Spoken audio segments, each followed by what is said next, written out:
하늘나라는 밭에 숨겨진 보물과 같다. 어떤 사람이 그것을 발견하고는 감추어두고 기뻐하며 돌아가 모든 재산을 팔아서 그 밭을 산다. 또 하늘나라는 좋은 진주를 찾아다니는 상인과 같다. 그는 값진 진주를 발견하고 돌아가 모든 재산을 팔아서 그것을 산다. 우리는 계속해서 마태복음 13장에 나오고 있는 하나님 나라에 대한 비유를 살펴보고 있습니다. 우리 씨 뿌리는 농부의 비유와 또 가라지 비유, 그리고 겨자씨와 누룩의 비유를 살펴보았고요.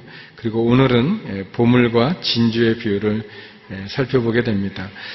지난주까지 살펴보았던 비유들이 하나님 나라가 어떤 것인가에 대한 본질에 대한 그런 비유를 담고 있다면, 오늘 살펴볼 비유는 하나님 나라가 어떻게 우리 가운데 발견되어지는가, 하나님의 나라를 어떻게 우리에게 적용되는가를 보여주고 있습니다. 두 비유가 나오고 있는데요. 저는 이 밭에 감추인 이 보물의 비유도 살펴보고, 그리고 값진 진주를 발견한 진주 비유도 살펴보고, 그리고 이 두 비유가 갖고 있는 네 가지의 의미를 여러분과 나누고 싶습니다. 먼저 44절에 보면 보물 비유가 나오고 있습니다. 우리 44절 말씀 같이 한번 읽어보기 원합니다. 같이 한 목소리로 읽겠습니다. 시작. 하늘나라는 밭에 숨겨진 보물과 같다. 어떤 사람이 그것을 발견하고는 감추어두고 기뻐하며 돌아가 모든 재산을 팔아서 그 밭을 산다. 이 하늘나라가 밭에 숨겨진 보물과 같다라는 이 말씀은 우리 약간의 배경을 가지고 있습니다.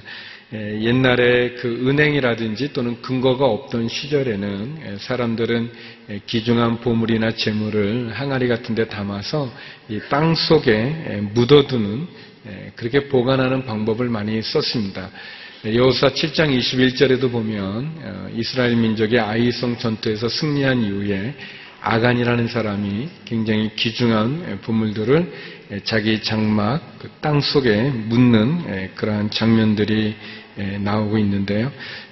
이런 모습들이 많이 있습니다. 꼭 이스라엘만 있었던 것은 아닌 것 같아요. 제가 어렸을 때 그 사형제였는데요. 저는 막내인데 저희 어머님이 아마 이제 아버님이 막 어머님을 괴롭히셔가지고 어머님이 이제 못 살겠다 이제 그런 생각이 드셨는지 저희를 모아놓고 이제 떠난다라는 이제 얘기를 하시는데, 굉장히 인상적인 것은 이제 어머님이 마당에 가셔서 땅을 파시는데 그 안에 돼지 저금통이 나오더라고요.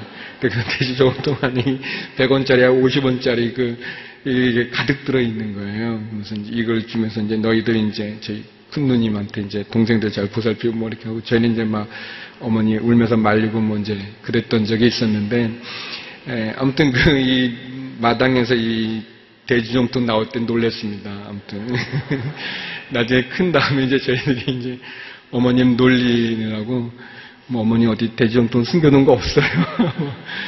그렇게 했는데, 아무튼 많은 사람들이 이제 땅 속에 묻어두는 그런 방법을 찾기도 하는데, 이제 문제는 이 밭 속에 보물을 숨겨둔 사람이 갑자기 죽는 경우에 누구한테 얘기를 못하고 알리지 못한 상태에서 죽거나 아니면 전쟁이 나서 거기를 떠나야 됐는데 다시 그곳으로 돌아오지 못하는 그런 경우들이 있을 경우에 그 밭에 숨겨진 보물은 주인 없이 시간이 지나가게 됩니다.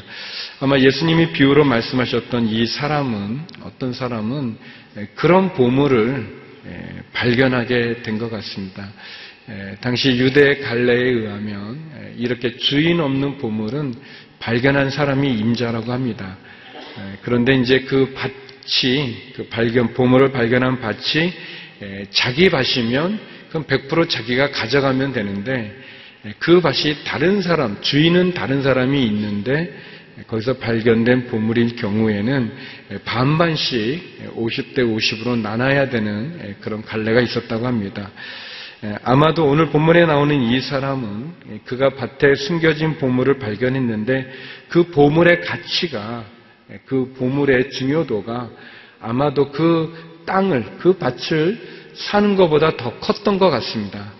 그래서 그 사람은 집에 가서 자기의 재산을 다 팔아서, 모든 재산을 팔아서 그 밭을 산다는 얘기를 해주고 있습니다. 하나님의 나라가 밭에 감추인 보물과 같다고 이야기해 주시죠.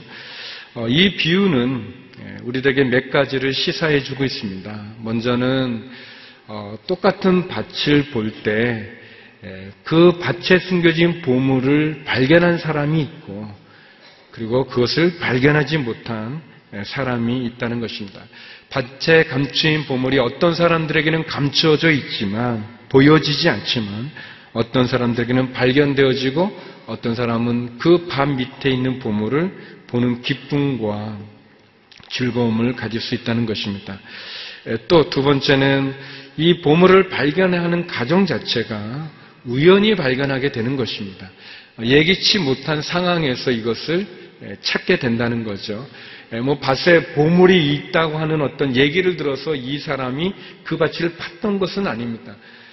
농부라면은 일상에 경작하는 그 일을 하다가 우연히 뭐가 걸려서 파보니까 거기에 보물이 들어있는 것 같은, 예기치 못한 상황에서 특별히 보물을 찾고자 하는 의욕이나 의도가 있는 것은 아니었는데, 생각지 못한 상황에서 또 지점에서 또 그런 때 보물을 찾게 된 거죠.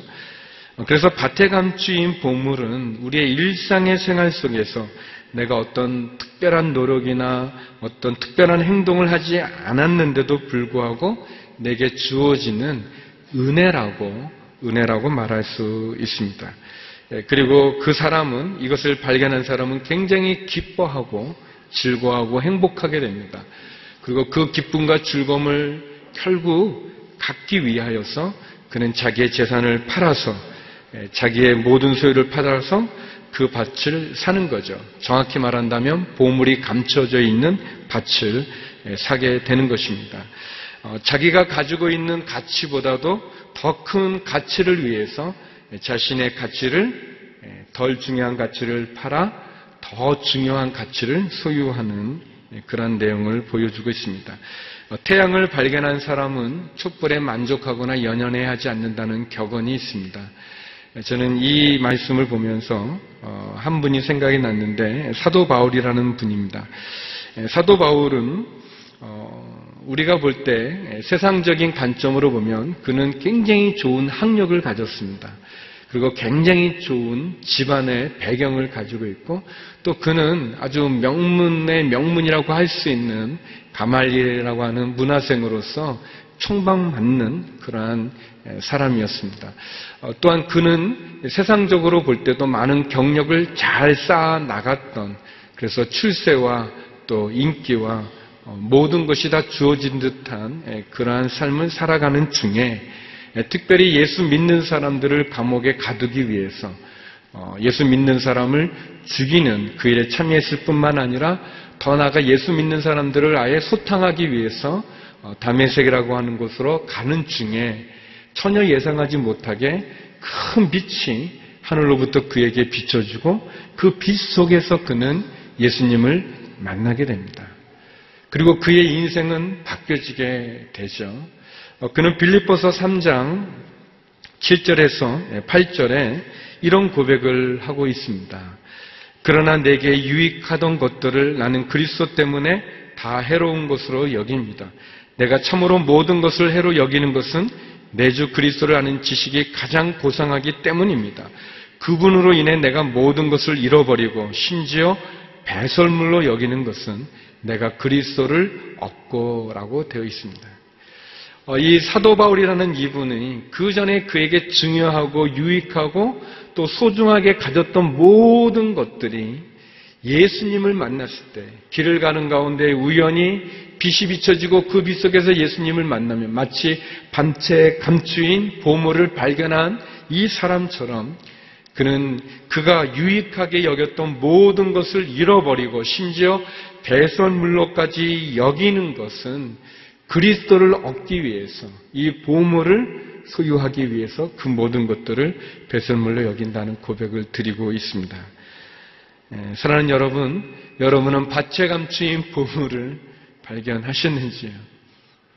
보이는 사람이 있고 안 보이는 사람이 있다고 하는데 어떤지 모르겠습니다. 두 번째 45절에서 46절에는 진주 비유가 나오고 있습니다.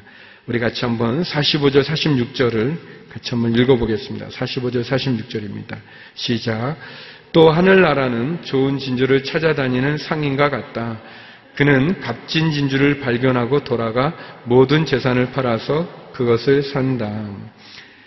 이 진주, 우리 여자분들이 굉장히 많이 아실 텐데, 이 진주는 굉장히 아주 고가의 가치를 지닌 보석입니다. 인조 진주가 생산되기 전까지는 아주 이 천연 진주는 뭐 지금도 그렇겠지만 아주 굉장히 귀하고 소중한 그런 보석 가운데 하나죠.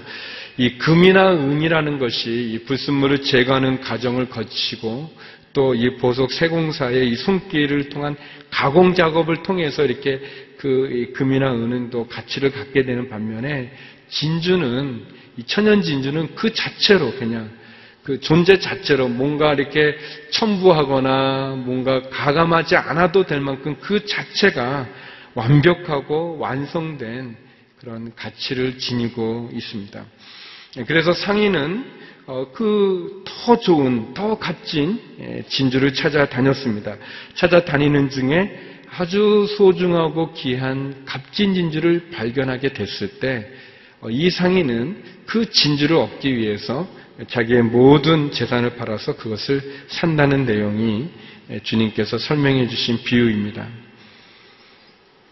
근데 이제 이 말씀을 자세히 읽어보면 하늘나라는 값진 진주라는 건 아니에요. 45절에 보면 하늘나라는 뭐냐면 이 값진 진주를 찾아다니는 상인이라고 얘기하고 있습니다. 밭에 감추인 보물이 하늘나라가 밭에 감추인 보물과 같다라고 말씀하셨다면 이 진주에 대해서는 진주가 아니고 그 값진 진주를 찾아다니는 상인을 하나님 나라로 예수님 비유해 주고 계십니다. 진주 자체는 완성된 것입니다. 진주 자체는 그 자체로 가치와 완벽한 그러한 모양을 지니고 있죠. 그 진주를 찾아다니는 그 상인의 모습이 하늘나라가 마치 그와 같다라고 얘기하죠. 하나님의 마음을 우리들에게 얘기해 주는 것과 같습니다. 보통 성경학자들은 이 밭에 숨겨진 보물 비유와 이 값진 진주의 보유를 쌍둥이 비유라고 얘기합니다. 비슷한 게 좀 많고 비슷하면서도 좀 다른 것이 있죠. 비슷하다고 하는 것은 이 보물이나 진주를 발견한 사람은 그것을 얻기 위해서 자기의 모든 소유를 팔아서 그것을 산다는 것이 비슷하지만 그것을 발견하는 과정은 좀 다릅니다. 밭에 숨겨진 보물은 우연히 또는 예기치 못한 상황 가운데서 의도하지 않았는데 발견하게 되는 반면에 이 값진 진주는 그 값진 진주를 찾기 위해서 돌아다니는 것입니다.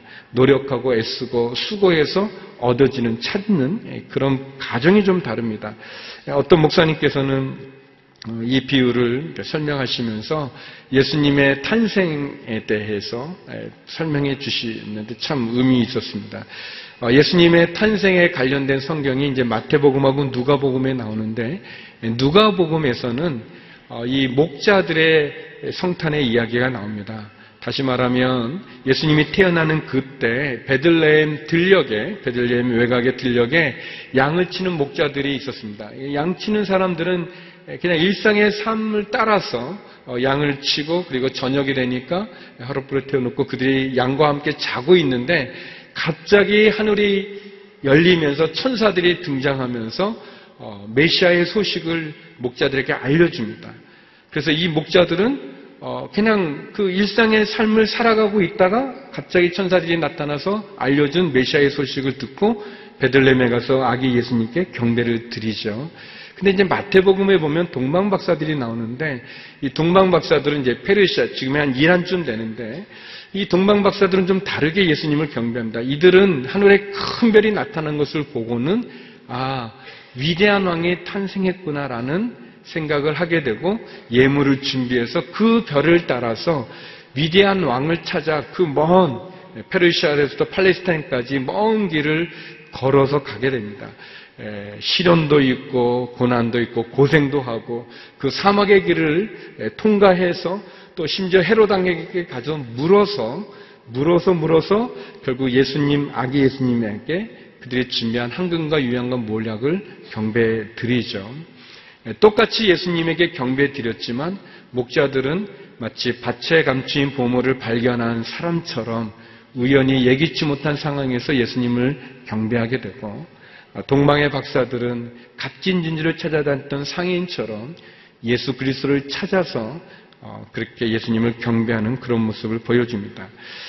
저희들 가운데도 뭐 그런 경우들이 있죠. 어떻게 보면 그냥 어떤 여자를 좋아하게 되고 그 여자를 사랑하게 돼서 그래서 결혼했는데 결혼하고 보니까 그 여자가 신실한 크리스찬이에요.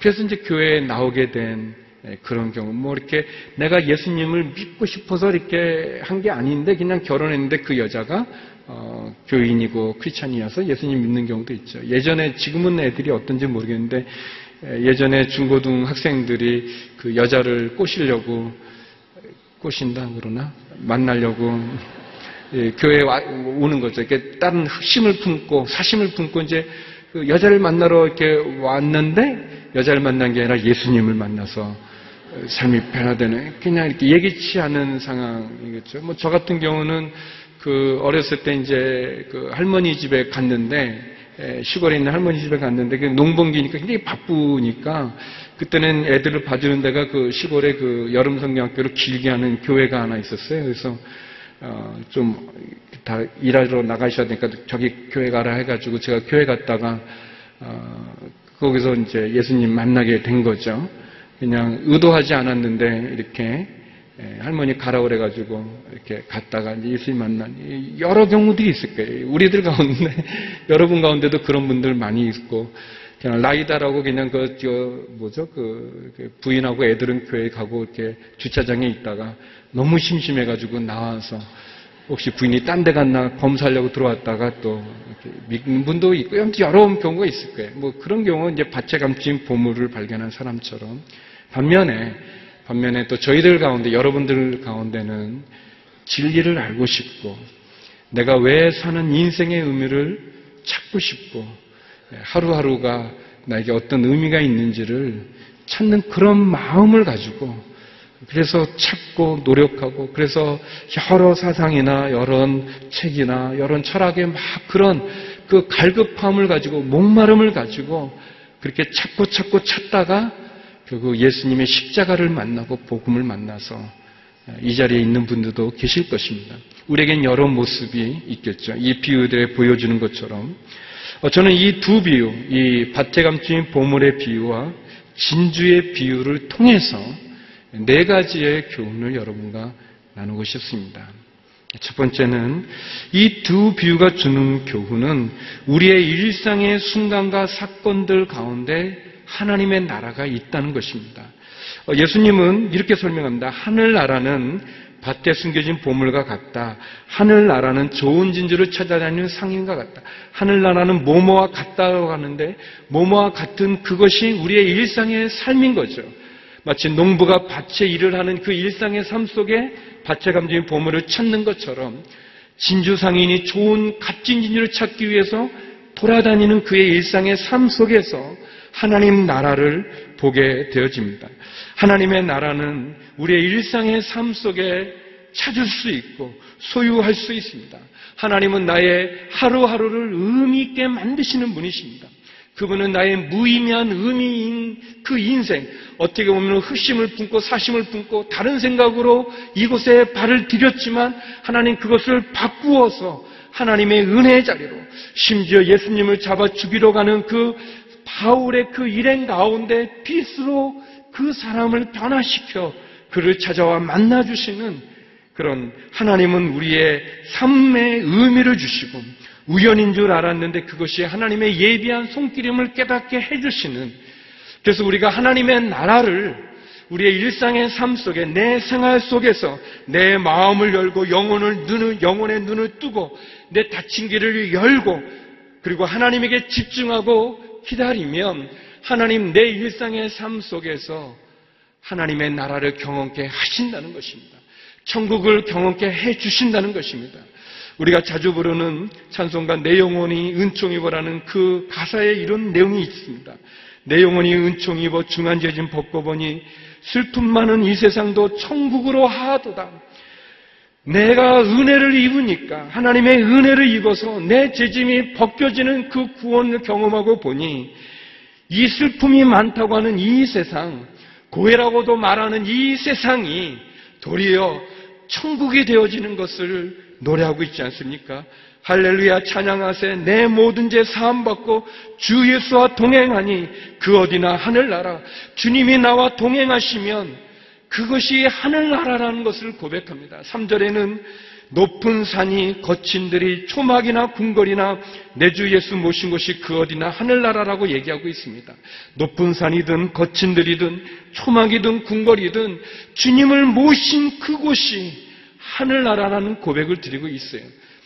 이 밭에 숨겨진 보물의 비유나 값비싼 진주의 비유는 우리들에게 우리의 일상의 삶이, 내 삶의 자리가 주님과 함께하면 그곳이 하늘나라가 되어질 수 있다는 것을, 내가 지금 보지 못해서 그렇지 내가 있는 이곳에서 그 밑에 숨겨진 보물이 있다는 것을 우리들에게 보여주는 것이죠. 그래요. 하나님께서 우리들에게 보여주십니다. 저는 그 음악을 좋아해요. 이제 베토벤 그 음악가를 좋아하고 또 그 클래식을 많이 듣는 거 좋아하는데, 예전에 그 대학원 다닐 때 그 이렇게 그 베토벤 음악 가운데서 그 후르트 뱅글러라고 하는 분이 2차 대전이 끝나고 나서 이제 베르린 필에서 그 중전 후에 베토벤의 합창을 연주했었는데 그게 굉장히 명연주로 제가 이렇게 읽는 책이나 레코드에 관련되어 있는 그런 잡지에 많이 이렇게 추천하고 많이 나오는 거예요. 그래서 그 CD를 구하려고 종로에도 가고 강화문도 가고 용산도 갔는데 없는 거예요, 그게. 그 사람이 지휘한 그때 이 CD가 없는 거예요. 그래서 많이 찾았어요. 한두 달 그냥 아무튼 여러 번 가보고 나왔나 또 가보고 뭐 이렇게 있는 레코드를 파는 데마다 많이 갔었었는데 못 찾았었어요. 근데 그냥 어느 날 갔는데 뭐가 이렇게 풀렸는지 그 EMI에서 나온 건데 그게 갑자기 많이 있는 거예요. 나왔어요. 그게 그 발견하고는 너무 좋았어요. 그래서 너무 좋아서 이제 그걸 이제 가져가서 이제 그 집에 조그만 그냥 이게 턴테이블 같은 거예요. 이렇게 뭐 좋은 것도 아닌데 아무튼 거기에 이렇게 들었어요. 들었는데 제가 그게 스테레오도 아니고 모노의 옛날 녹음한 거여가지고 근데 너무 좋은 거예요. 특히 제가 사막장을 좋아하는데 사막장은 뭐 설교가 딴 데로 가는 것 같은데 너무 좋아요. 아무튼 그냥 제가 그 천국으로 가는 길이라고 어떤 분이 그렇게 설명했는데 아무튼 굉장히 너무 좋았어요. 그리고 이제 제가 이제 또 이제 늘 자주 가는데 그 레코드 파는 집 레코드 판매점에 갔는데 제가 보니까 사람들이 그걸 안 사는 거예요. 이 명반을 사서 좀 이 음악을 들어야 되는데 안 사고 그대로 널려져 있는 거예요. 굉장히 흔하게. 제가 한 2달 정도 막 찾아 헤맬 때는 그게 없어서 시기 음반으로 뭐 없어서 막 그랬는데 나중에 볼땐 그게 뭐 많이 있는데도 하지 않더라고요. 그래서 제가 알았었어요. 그게 나에게는 소중한 거지만 나중에 저에게는 아주 귀중한 거지만 사람들마다 기호가 다르고 사람들마다 좋아하는 분야가 다르기 때문에 다를 수 있구나라고 그랬습니다. 그런데 여러분, 영생의 문제에 대해서, 천국의 문제에 대해서 내가 갖고 있음에도 보지 못한다면, 내가 찾지 않는다면 그것은 의미가 없겠죠. 여러분, 우리의 일상의 삶을 하늘나라로 바꾸시는 하나님을 경험하기를 주의 이름으로 축원합니다. 우리의 마음을 집중해서 내 마음을 열고 내 영혼을 순결하게 죄를 씻고 그리고 내 귀와 내 눈을 열고 보고 들으면 받아들이면 하나님의 나라는 내 일상의 삶 가운데 역사하시는 것입니다. 그것을 만날 수가 있어요. 그런 축복이 있기를 주의 이름으로 축원합니다. 두 번째, 이 두 비유는 우리들에게 하나님의 나라를 소유하기 위해서는 포기해야 된다는 거예요. 포기해야 된다는 거예요. 다시 말하면 하나님의 나라를 발견하고 소유하는 과정에서 그 밭에 감추인 보물을 얻기 위해서 그는 자기의 재산을 팔아 그 보물이 숨겨진 밭을 사야 되는 것이고, 값진 진주를 얻기 위해서 이 상인은 자기의 모든 재산을 팔아서 그 진주를 사야 되는 것입니다. 다시 말하면 더 큰 가치를 얻기 위해서 덜 소중한 가치를 포기해야 되는 거죠. 여러분, 포기하지 않고 얻을 수 있는 것은 많지 않습니다. 많지 않아요. 우리가 선택한다는 것은 결국은 포기하는 것을 의미합니다.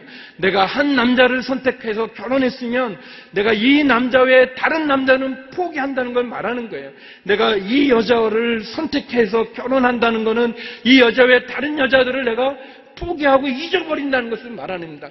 그걸 안 잊어버리고 딴 여자를 이렇게 하고 그럴 때 그게 불륜이죠. 그리고 그게 이제 외도고 그게 우리를 괴롭히고 엄청 힘들게 하지 않습니까? 여러분, 포기해야 될 걸 포기하지 않으면 문제가 있는 거예요.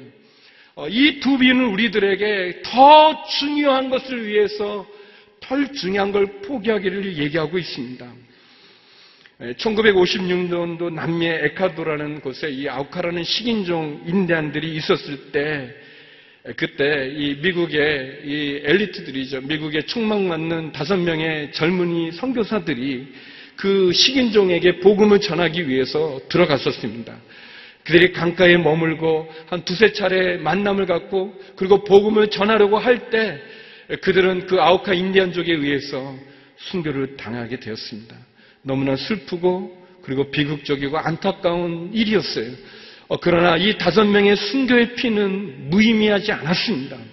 왜냐하면 이들을 죽였던 그 아우카 인디안들이 결국 예수님을 믿게 되고 그 부족이 주님께 돌아오는 역사가 있었었고, 그리고 그들의 그 사건과 그리고 그 5명 가운데 히튼 대학을 졸업한 짐 엘리엇이라고 하는 28살의 순교한 한 젊은이의 그 부인이 쓴, 엘리자벳 엘리엇이 쓴 전능자의 근이라는 책을 통해서 또 많은 젊은이들이, 많은 교회가 깨어 기도하며 선교로 그 남미의 그 아우카족을 향해서 나갔던 그런 일이 있습니다. 근데 이 짐 엘리엇이라는 사람이 그의 일기에 또 그의 편지 가운데 이런 표현을 합니다. 유명한 말인데, 영원한 것을 얻고자 영원할 수 없는 것을 버리는 자는 바보가 아니다 그랬습니다. 영원한 것을 얻고자 영원하지 않은 것을 버리는 자는 바보가 아니다 그랬습니다. 제가 그 책을 읽는 가운데 제 마음을 때렸던, 제가 큰 은혜를 받았던 그런 문장이 있습니다. 이런 문장인데요. 보배도 하나, 시선도 하나, 주님도 하나면 된다. 하나님 마른 막대기 같은 제 삶에 불을 붙이사 주님을 위해 온전히 소멸하게 하소서. 나의 하나님, 제 삶은 주의 것이오니 다 태워주소서. 저는 오래 사는 것을 원치 않습니다. 다만 주 예수님처럼 꽉 찬 삶을 원합니다. 그랬어요. 보배도 하나, 시선도 하나, 주님도 하나면 된다. 하나님 마른 막대기 같은 제 삶에 불을 붙이사 주님을 위해 온전히 소멸하게 하소서라고 그는 고백하고 있습니다. 사랑하는 여러분, 영원한 것을 위해서 영원하지 않은 것을 버리는 것은 바보가 아니라고 그랬습니다. 우리의 삶을 뭐로 태울 것입니까? 우리의 삶이 뭐에 태워지는 그 인생이 되어질 것입니까? 우리의 삶이 가치 있는 것을 위해서 덜 가치 있는 것을 포기해야 되는데, 우리는 진실로 영원한 것을 위해서, 가치 있는 것을 위해서 덜 가치 있는 것에 빠져 있지는 않습니까? 우리를 태우는 그 영원한 가치 있는 그 복음과 그 십자가와 하나님의 사랑을 잊어버린 채 우리는 죄악 가운데 머물고 있는 것은 아닙니까? 우리의 기쁨과 우리의 이 열정의 그 방향은 어디를 향하고 있습니까? 무엇에 우리는 반응하고 있습니까? 두 비유는 하나님의 나라를 소유하기 위해서는 포기해야 된다는 것, 선택해야 된다는 것, 결단해야 된다는 것을 말해줍니다. 세 번째, 이 두 비유는 진주를 찾아다니는 상인이 하나님의 나라라면 그것은 잃어버린 한 마리의 양을 찾아 떠나는 목자인 하나님을 우리들에게 소개하고 있는 것입니다. 누가복음 15장 7절에 보면, 내가 너희에게 말한다, 이와 같이 하늘에서는 회개할 필요 없는 의인 99명보다 회개하는 죄인 1명을 두고 더 기뻐할 것이다 라고 말씀하고 있습니다. 하나님의 마음입니다. 여러분, 하나님의 나라는 진주와 같이 뭐 더 가감하지 않아도 그 자체로 귀하고 가치 있는 보석입니다. 그것을 찾아다니는 거예요. 저와 여러분을 그런 보석으로 보시는 거예요. 저와 여러분을 하나님 값진 진주로 보시고 우리를 찾아다닌다고 말씀하고 계십니다. 잃어버린 영혼을 찾는 목자이신 하나님, 그 하나님을 만날 수 있기를 주의 이름으로 축원합니다. 마지막 네 번째는 기회를 놓치지 말아야 된다는 것입니다. 두 비유는 공통적으로 보물을 발견한 어떤 사람이나 값진 진주를 발견한 상인이나 그들은 기뻐하며 돌아가 모든 재산을 팔아 그 보물과 그 진주를 산다고 그랬습니다. 미루어서는 안 됩니다. 우리에게 주어진 기회를 놓쳐서는 안 됩니다. 하나님의 나라는 더 이상 미룰 수 있는 것이 아닙니다. 죽음은 내일을 기다려주지 않습니다. 지금이 중요하고 오늘이 중요하고 그리고 하나님을 만나는 시간이 중요한 것입니다. 지금도 병원의 장례식장에는 장례가 진행되고 있지 않습니까? 우리가 유족들을 위로하기 위해 그곳을 방문하여 위로하지만 언제 우리가 그 주인공이 될 수 있는지 누가 나는 어느 때라고 장담할 수 있겠습니까? 기회가 왔을 때 그 기회를 놓치지 말아야 될 것입니다. 하나님의 나라가 우리에게 왔을 때 내 마음 가운데 제 습관과 찌꺼기가 있다면 그것은 다음에 내가 끄는 게 다음에 내가 하는 게 아니라 지금 해야 됩니다. 오늘 중요합니다. 내가 하나님에 대한 헌신, 내가 하나님에 대한 사랑, 내가 하나님에게 순종하는 것도 다음 주에 하는 게 아니라 지금 내 마음 가운데 지금 시도하고 순종하고 결단하고 하나님이 내게 주신 그 은혜를 쏟아버리지 말고 흘려보내지 말고 무감각하게 반응하지 않고 하나님의 주시는 은혜를 지금 붙잡아야 될 것입니다. 에베소서 5장 15절에서 17절에 보면 그러므로 여러분은 어떻게 행할 것인지 주의 깊게 살펴 어리석은 사람들같이 살지 말고 지혜로운 사람들같이 사십시오. 세월을 아끼십시오. 때가 악합니다. 그러므로 지각 없는 사람이 되지 말고 주의 뜻이 무엇인지 분별하십시오 그랬습니다. 사랑하는 성도 여러분, 하나님의 뜻을 분별하십시오. 우리의 일상의 삶에서 발견하는 그 하나님을 소중히 여기시고 우리의 마음을 열고 그 하나님의 나라가 내 삶 속에 그래서 슬픔 많은 이 세상이 천국으로 변화되어지는 은혜를 경험하십시오. 또한 하나님의 나라는 찾고 구하고 두드림으로 얻게 되어집니다. 값진 진주를 찾아 떠났던 상인처럼 그렇게 내 무의미한 인생에 의미를 주는 그분을 알기 위해서 애쓰고 연구하고 찾고 기도하고 두드리십시오. 그러면 주어질 것입니다. 또한 우리에게 그 하나님의 나라를 얻기 위해서 내가 포기해야 될 것, 덜 중요하고 덜 가치 있고 덜 영원한 것에 매이지 아니하시고 영원한 것을 위해서 소중하고 가치 있는 것을 위해서 영원하지 않은 것들, 덜 가치한 것들에 매이지 않는 그래서 하나님이 주신 기회를 놓치지 않고 그 하나님의 나라가 우리의 삶 가운데 이루어지는 그 은혜와 축복이 여러분과 저와 함께하기를 주의 이름으로 축원합니다. 기도하시겠습니다. 거룩하신 아버지 하나님, 우리의 일상의 삶에서 하나님의 나라를 경험케 하여 주시고 하나님의 나라를 찾기 위하여 구하고 찾고 두드리는 그러한 기도와 그러한 노력과 그러한 헌신을 허락하여 주옵시며 하나님, 주의 나라를 얻기 위하여 덜 영원하고 덜 중요한 것을 포기할 줄 아는 그것을 자를 수 있는 저희가 되게 하여 주시옵소서. 우리에게 허락한 기회를 놓치지 아니하고 주님, 주의 십자가 앞으로 나가는 저희가 되게 하여 주시옵소서. 예수님 이름으로 기도드립니다. 아멘.